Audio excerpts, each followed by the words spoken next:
welcome to another conversation of change by Climate Asia. Today we have Utkarsh Majmudar, author of Shift Decisions for a Net Zero World, academic and consultant.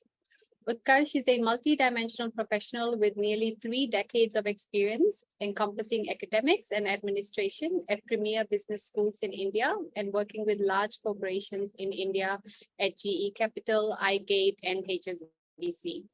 He has an MBA from IIM Lucknow and a doctorate from IIM Ahmedabad. About a decade back, he started work on CSR and sustainability. Since then, he's been splitting his time between finance and sustainability work. He writes extensively on sustainability and CSR issues and has published 2 books and authored several case studies. He has published in various reputed journals and magazines as well. A warm welcome to you, Utkarsh. Thank you. Could you share with us the pivotal moments in your career journey that led you to the transition towards the climate ecosystem? And you wear many hats. Could you please tell us about your typical day? Okay, so let me start with my climate journey. It started about a decade back. So my friend Namrata, with whom I have authored the books, reached out to me one day and said, would you be interested in looking at this topic? I'm doing a project. Would you like to join hands? I was not very sure, but I sort of agreed to help out. And then I got interested, right? So initially I said, I'll maybe contribute 5-10% on the project. I ended up contributing more than 50%. Yeah, so that's how the journey really started. And as I spent more time looking at these issues, so let me give you a bit of a backgrounder on this as well, because when we started 10 years back, CSR was the flavor of the season because the government had just come out with the Companies Act 2013, and we started our journey looking at CSR. So the implications that us first, we do an annual study, and the first study was called the top companies in CSR. And gradually, as we moved along, we moved from CSR to ESG to now we look at climate, right? So it's not that climate hasn't been part of our focus, but the weightage that that climate has got has significantly increased over the years. Coming to the second part of the question, which is regarding the various hats that I wear and how do I manage my time. Okay, so let me start with a bit of a caveat. I sort of I'm a bit lazy. Maybe lazy is a wrong word. I have a starting trouble, right? So in the sense that I don't start very easily on any project or anything that I do. But it's a question of sort of getting involved and getting engrossed in the theme. And once I get going, then I end up doing a lot of things out there. So, so in that sense, despite wearing many hats, then it becomes really difficult because you're always juggling your resources, because if you started late on one, then you have to catch up on the other one, and then you have to again catch up on the third one. So I use my ability to focus and do large amounts of work at one go rather than spread it out more evenly. So that in some sense helps. I do tempt deadlines, but which is inevitable if you have this kind of a work style. I'm sure it's not just me. There are lots of people out there who have this work style. But yeah, so it gets a little complicated. But once you get into things, then it gets very interesting as well. Thank you for that. It's good. I think it's an inspiration for us as well to see different experts' working styles and how we can take some pointers from it. So my next question is, in your book, Shift Decisions for a Net Zero World, you explore the need for a transition towards a net zero and circular economy while ensuring inclusivity. Could you elaborate on the challenges and opportunities that organizations face in making this shift, and how environmental, social, and governance (ESG) norms can be effectively integrated into corporate strategies? Okay, so let me start a little bit at the beginning. So what has happened in the world, and then we take it from there. So in India, we started with CSR and for a number of years, and we still, CSR is a primary dominant theme. But then we realized that a lot of institutions, and particularly financial institutions, were focusing significantly on ESG. Okay.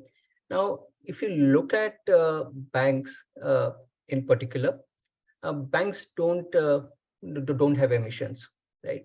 Their societal work is also relatively limited in that sense, right? They do hold camps and things like that, but that's again limited, right? So for them, CSR was becoming a rather restrictive thing. So rather than limit themselves to just CSR, where their work was to some degree limited, and I'll sort of say, get into how banks are also integrating some of it in this thing. So if you want to help out marginalized farmers, and then you want to sort of give them loans, and that in some sense is business, but it's also supporting the society. So in that sense, there is an integration of business. But unfortunately, the way Indian CSR laws are framed, anything that is integrated into business does not count as CSR. Right? So you can't be spending money doing these things and count it as CSR. So that's a typical problem. So banks needed a sort of a wider ambit to look at. And ESG in some sense became that ambit that they were looking at. So they could look at environmental issues, they could look at social issues and governance issues. Right?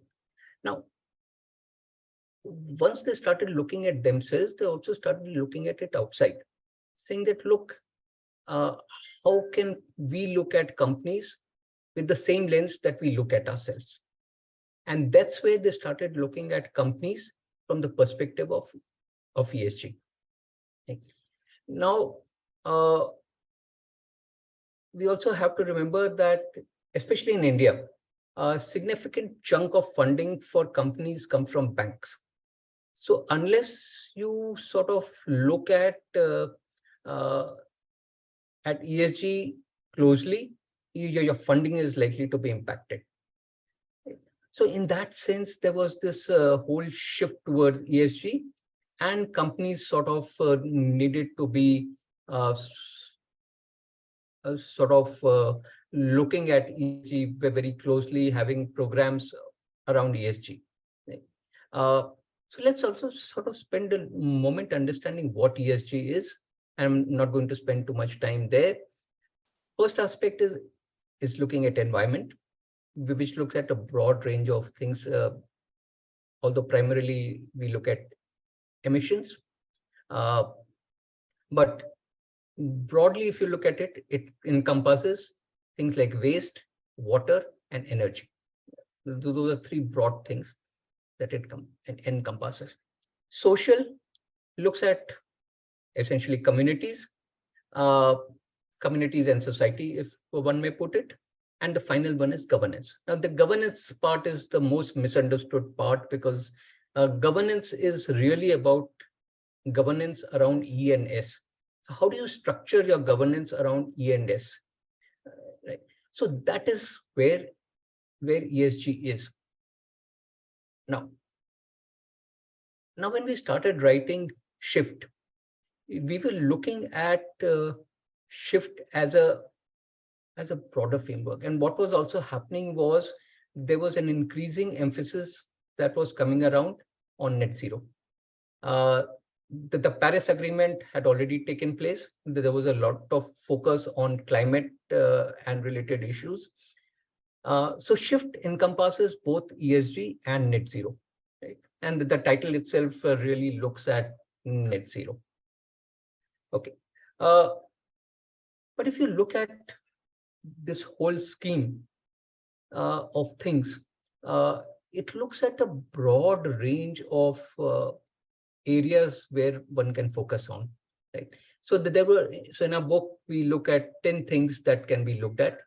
One is agriculture, energy, then forests, health, biodiversity, water, oceans, and coastal areas. That's the gamut of things that we look at. Right? And in terms of companies, we would essentially want to look at how you work on this. Right? Now, so for companies to build their strategies, they need to sort of figure out two things: what is easy to do and what is relatively cheap to do. So you could have a matrix where it is cheap and expensive, easy to do, and difficult to do. Right? The cheap and easy to do are the ones that you do first, right? And then you move along the matrix, right? So once you decide what to do, okay. But even before deciding on what to do, you need to have a strategy, right? Now, typically, company strategies need to integrate ESG or net zero into their strategy. So unless you do that, any action that you do is at best a tactic, yeah, or an operational thing. It doesn't go beyond that. So you really need to integrate ESG and net zero into your strategy. And from there, it flows down on actions that you take, right? So for instance, you would want to invest in clean energy. You may want to shift to plant-based fibers, especially for the textile industry. For food companies, you would want to reduce your food wastage. That's an important area. Then you may want to halt deforestation, which a lot of range of companies do. Focus on circular economy, right? And circular economy has become very important, and focusing on circular economy becomes very helpful. So you reduce, recycle, it becomes an extremely important element of your strategy. Then improve your energy efficiency. That cuts across a whole range of companies. Reduce plastics. And plastics have become a huge problem in our economy. I mean, the amounts of plastic that you see on Earth and in water is terrible, and we need to do something about it. So shift to single-use plastics is important, and transport. Transport is a significant contributor of pollution. And that's where the shift to cleaner transportation or green transportation becomes extremely important. Right? So there are a whole range of activities and strategies that companies can employ to help them shift to net zero and focus on ESG. Thank you for that comprehensive answer. It feels like there's so much work to do. So in your other remarkable book, Balance Responsible Business for the Digital Age, you discuss the changing expectations for businesses where profit-making responsibility should receive equal emphasis. Could you share some key insights or strategies highlighted in the book that can help companies navigate this new reality and achieve a balance between profitability and responsibility in the digital age? Okay. So Balance is actually a first book and Shift is a second book. So Balance essentially focuses more on CSR, whereas Shift focuses more on ESG and net zero. So in terms of profits and business, and this is where there has been a significant amount of debate. And there has been a huge amount of pushback, as one would say, against what is known as shareholder maximization approach that companies have had. So companies typically have operated on a quarter-to-quarter basis. Your earnings per share on quarter-to-quarter basis decides your share price and your worth in the market. And managers have typically been focused on the share price. And obviously, because of that, they've been focused on quarterly earnings. Right. Now, that in itself is good. But at the same time, you need to do something for the society as well. Right? And there is an alternative approach, which is called the stakeholder maximization approach, where you don't just look at yourself, you try to maximize value for all the stakeholders, and which includes society. No. At some level, both these approaches compete with each other. Yeah, because you say if you maximize shareholder value, then you have to cut down something for the stakeholders. There's also a school of thought that says not necessarily, right? So for instance, if I don't pay adequate wages to my labor, the good labor will move away and I will be left with incompetent labor, which will reduce my productivity and which will eventually reduce my profitability. Okay. So in that sense, both of these can be combined. So that's one focus that is there. The other thing that we looked at was when we went back into past, we looked at Gandhi's concept of trusteeship, which really says that you don't own anything. Anything that you own it as a trust for the society. Okay? And that is what sort of interested us significantly. We said, look, this is exactly what we are trying to say when we are trying to talk of stakeholders and shareholders. Right? You can do both. You don't necessarily have to do one or the other. Any profit that you earn, to keep it as a trust for the society, and society encompasses all the stakeholders. Okay. So Gandhi's approach towards trusteeship was based on three key principles. The first one is ahimsa, which is essentially non-violence, which is do no harm.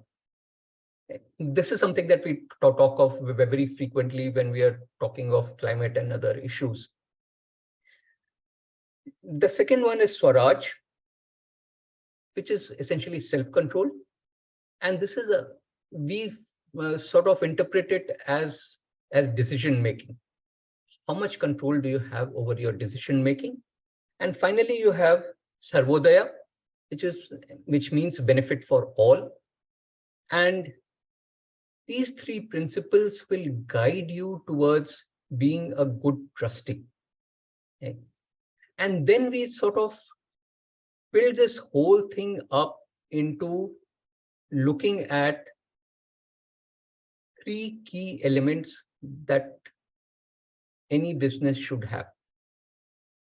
First is trust. Yeah. You need to have people's trust in your business, and people's trust in your business will come when you both make profits and do good for the society. The second one is, most businesses which are now digital businesses tend to be public goods, right? So you look at a Twitter or you look at a Facebook, these are something which are available to all. And you have to think of good for all. Right? So in that sense, you have to focus on public good, right? The good that you do for the public. And the third element is equity. You should be equitable to all. Now, these three key principles go and attach themselves to what are the three P's, or the triple bottom line: people, profit, and planet. We added fourth element to it as well, which we call digital or data. Yeah. Because our lives are changing and literally everything is data. Yeah. So if you ask yourself, have I visited a bank recently? Mostly answer will be no. Have I been to a supermarket recently? Most likely answer will be no. You don't. It's all data, right? So how do you safeguard data, right? So how do you ensure there is trust in data? How do you ensure that there's public good in data? And how do you ensure there's equity in data? Yeah. So those are the things that we sort of looked at when we were looking at a book balance. And so if you look at your business and you look at the three principles of trust, public good, and equity, you can make profits as well as do good for the society. Those are very interesting insights, Utkarsh. Thank you. To the next question, you come with a lot of expertise in the climate finance field. We would love to know more about the concept of financed emissions and why they are significant in addressing climate change. Furthermore, what is your opinion on the role of financial institutions in managing and mitigating these financed emissions? Okay. So look at a bank. Does it have any emissions? Absolutely not. However, what does a bank do?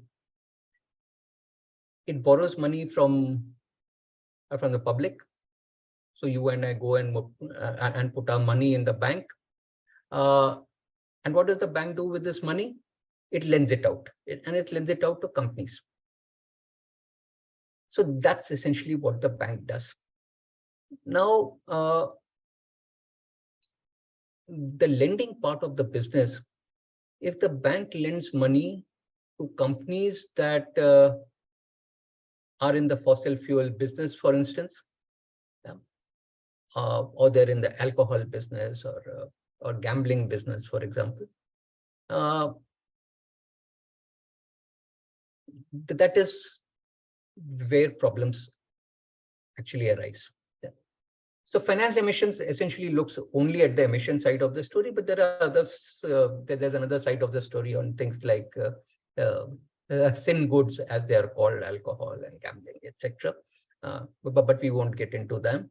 So say I invest or lend money to a company which is in oil and gas sector, or say the power utility, I am financing the emission there. So that's why these are called financed emissions. Now, global greenhouse protocol, which puts out the emissions uh, strategies and norms, defines three kinds of emissions: scope 1, scope 2, and scope 3. I'm not getting into what they mean.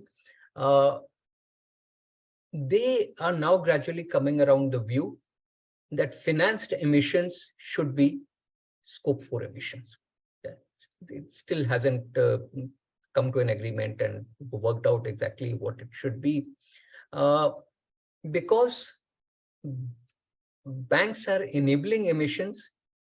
They should measure and report those emissions as well, and that becomes important. Yeah.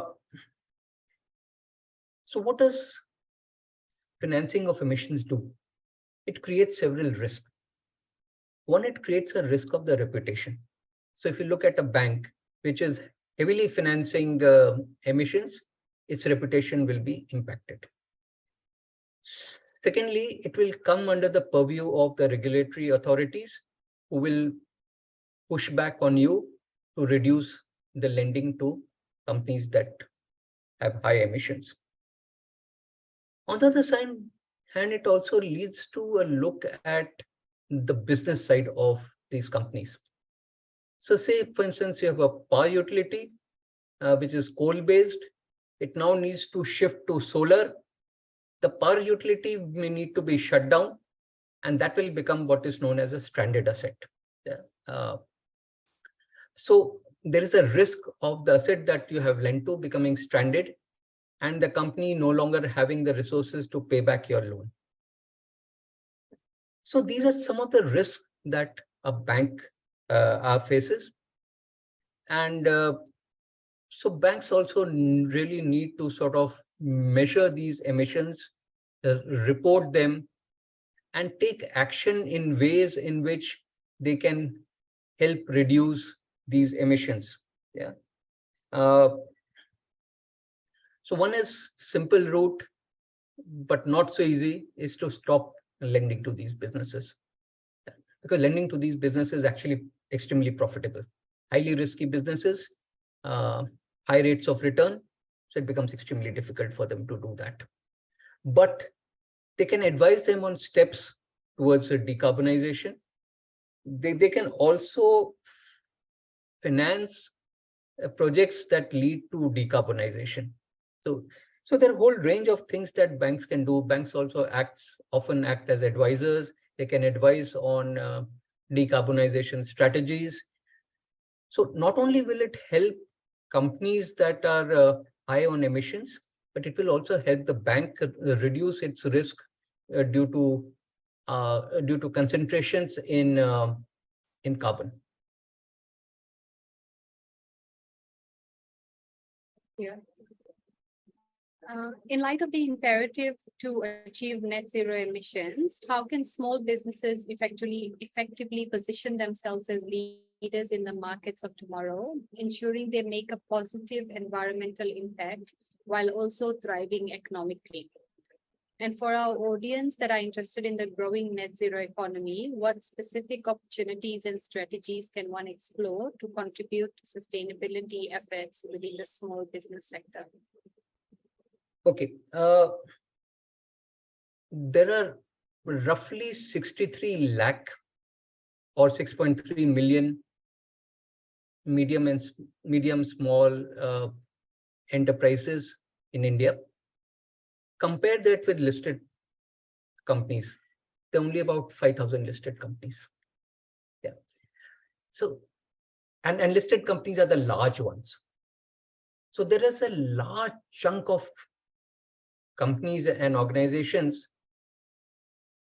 which have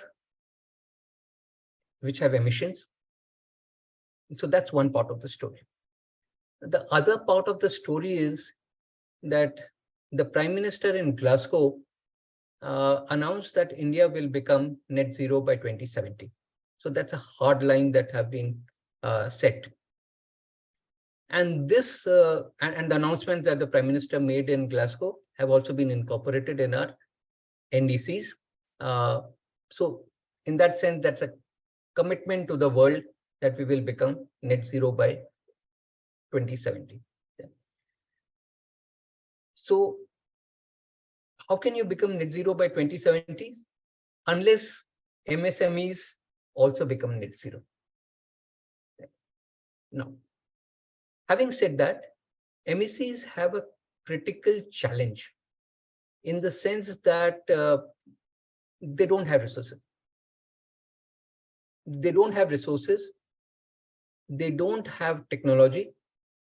And third, I would say they don't have the knowledge. So I look at it saying that three things that they need to do in order to become net zero. So everything that they do will have to sort of work only when these three conditions are satisfied. Right? Knowledge is relatively easy. You can get onto a training program and learn about net zero. And many of them are already interested and want to learn more. Financing and technology are the two difficult things that they face. And how do you sort of handle this? And this becomes a problem. One, obviously, there are a lot of government schemes that help you do that. Secondly, these MSMEs are part of a bigger value chain that lead up to these large companies. Now, large companies have a mandate for becoming net zero. And for that, they will also need to make the value chain net zero.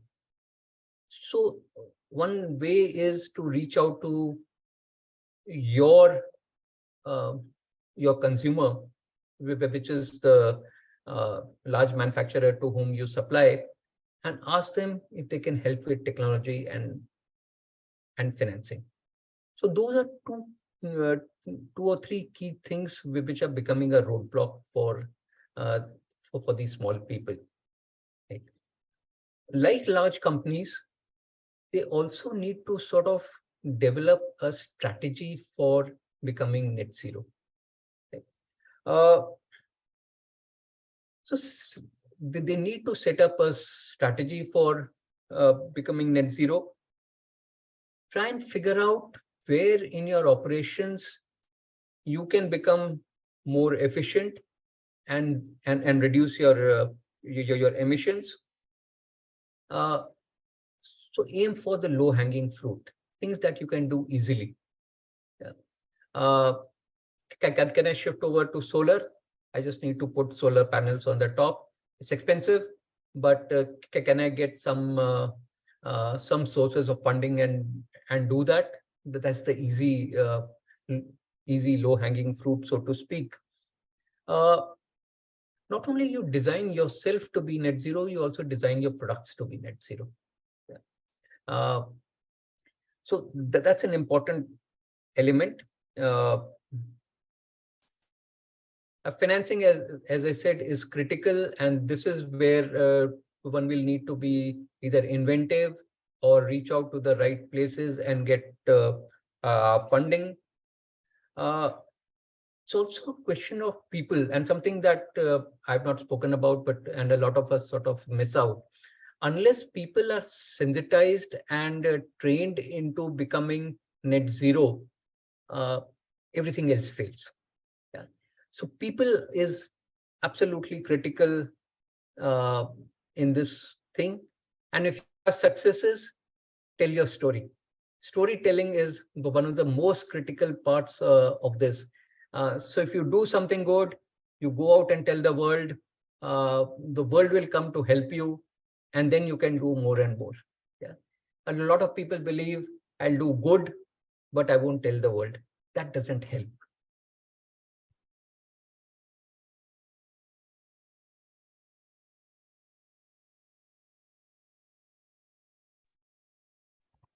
Davishna, I think you paused there for a bit.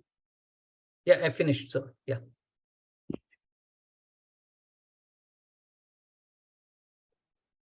Sorry, Utkarsh, I think my internet just lagged a little bit. I just Yeah. wanted to ask you a follow-up question to that. Is it also not a priority for a lot of these small, medium enterprises? On one side, there is the environmental need to act urgently, but on the other side, post-COVID, a lot of them are also recovering and trying to make ends meet. So is it like two sides of the coin where they're like, what should we focus on? Not really. Not really. See, there are a lot of things that you can do which don't require significant resources, right? So even if you are recovering, it helps you to be sustainable, mainly because everybody else wants to be sustainable, right? So in some sense, your competitiveness will increase if you are sustainable. So that's one part of the story. You need to be competitive, and your competitiveness will come through your sustainable actions. Uh, and start with things that are not expensive but easy to do. It's the same metrics that I spoke about earlier, slightly different, but you really focus on things that can be done easily, cheaply, and at least you're on the way. Thank you. And on to our last question. With your impressive background and expertise, what final words of advice or encouragement would you offer to job seekers and entrepreneurs who aspire to make a positive environmental impact? And any resources that you would like to recommend for people transitioning into the climate sector? Okay. My first advice would be to check with your heart. Are you really interested in doing this? Yeah. It should not be that everybody is getting into ESG, everybody is getting into climate, so I should also get into this. So what does your heart tell you, right? Do you believe that you genuinely want to do something for the planet? Yeah.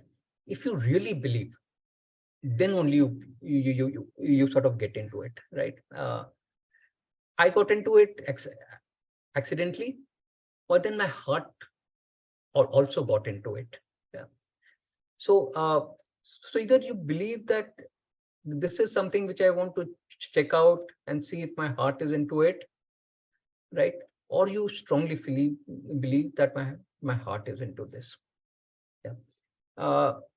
So that's one thing that you need to really check with yourself. I think that's the most important thing, that just don't go because it's a bandwagon, everyone is going in that route, and I will fall behind if I don't join the bandwagon. That is something that you should not do. Yeah. I would give 3 advice, something that has worked for me, and I think that will work for you as well. First is be grounded. All these areas of ESG, climate are ones where you can get very philosophical very quickly. These are also areas where you can really talk big, but get yourself down and ask yourself, what exactly does this entail changing on the ground? So you have to be grounded. You have to understand. So look at the world around you and say, what needs to be changed? Once you start looking, you'll find literally everything that needs to be changed. So be grounded. Understand what implications does each of either your action or what you see around you is likely to change. The second advice that I would give is to take chances. Unless you take chances, nothing works for you. This is an area where the knowledge even today is rather limited, despite it being about 15, 20 years old business, maybe slightly more. So you have to take chances, right? So if there is a project that comes along and you believe that I really don't know too much about it, but maybe I can do it. Yeah. So even if you have a 30% conviction that you can do it, I would guess it would be great to go ahead and do it. Yeah. And thirdly, I would say ask questions. Question everything. The best way to learn about any subject is to ask questions. What is it? How do I do it? What kind of a change can I bring about by doing this? Yeah. So I'll repeat, be grounded, take chances, and ask questions. These are three things that you really need to be focused about. As far as resources go, I don't really recommend any specific resources. There's an ocean out there. Yeah. If you're really interested and want to learn about the subject, go to places like Coursera or edX. And if you're just interested, do their courses for free. Yeah. There is a scheme which is called auditing a course where you don't really have to pay. Audit courses. Try and figure out whether you are interested in the field. There are a lot of new things that are coming up. So look at courses, look at various resources. YouTube has several resources on climate. Figure out who are the thought leaders. Try and read up. I would also advise you to read up our books as well. That will take you some way forward. Thank you so much, Utkarsh, for the sound advice and for all the examples that you gave us during this session. I really appreciate your time. And hopefully our viewers will read your book. And if you have any more books coming up in the future, we look forward to that as well. Thank you so much, Darshana.